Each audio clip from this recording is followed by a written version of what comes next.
Welcome back to This Day in Scottish History. I'm your host, Colin MacDonald. Today, we turn our attention to April 3rd, 1746, marking the conclusion of the Siege of Fort William, a pivotal yet often overlooked episode in the Jacobite Rising of 1745 to 46.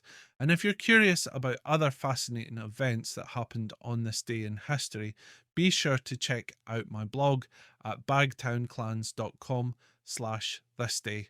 The link will be in the description.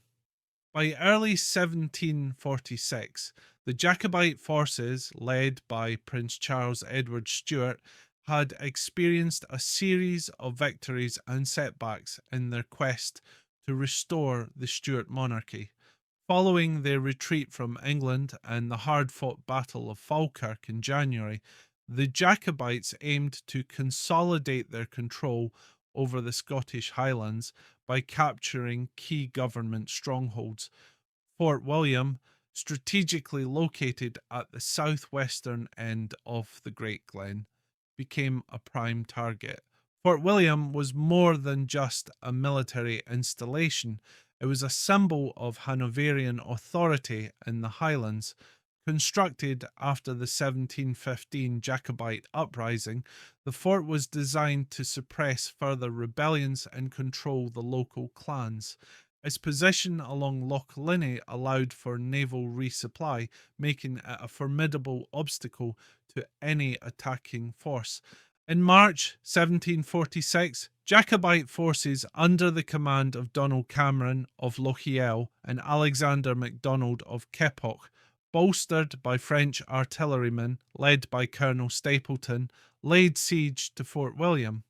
The garrison, commanded by Captain Caroline Frederick Scott, consisted of approximately 400 men, including regular troops from Guise's regiment and local militia from Clan Campbell.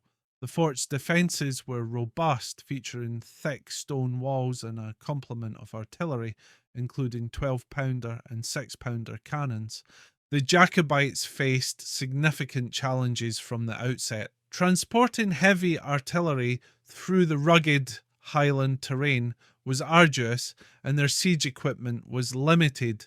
Despite these obstacles, they commenced their assault on March 20th, employing cannons and mortars to bombard the fort. However, the well-supplied garrison, supported by naval vessels like the sloop Baltimore and the bomb vessel Serpent, effectively repelled the attacks.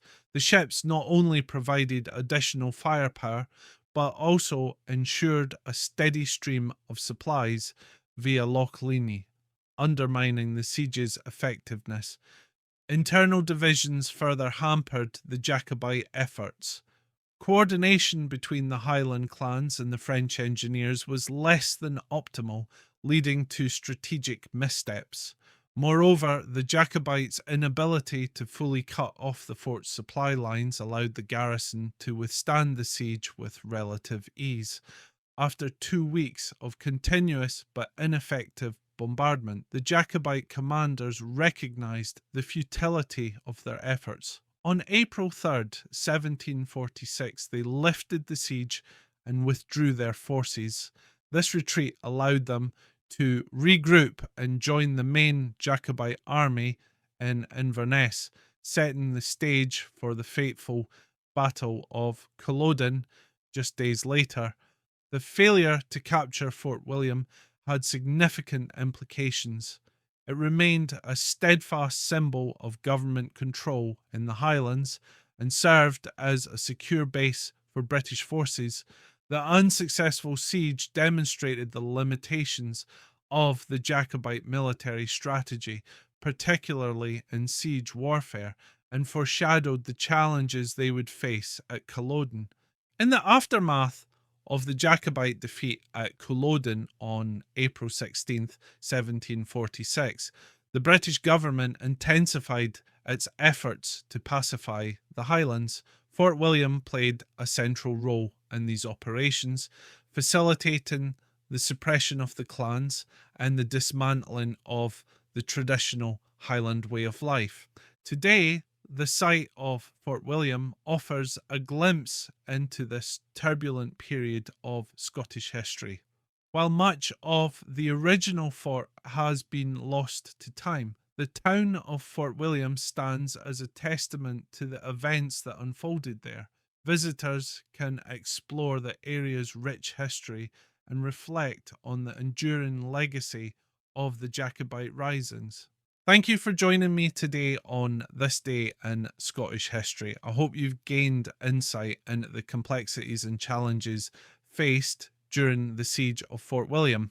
Don't forget to check out my blog for more historical events at bagtownclins.com/thisday. Tune in tomorrow for another journey through Scotland's remarkable past. I'm Colin MacDonald. Haste ye back.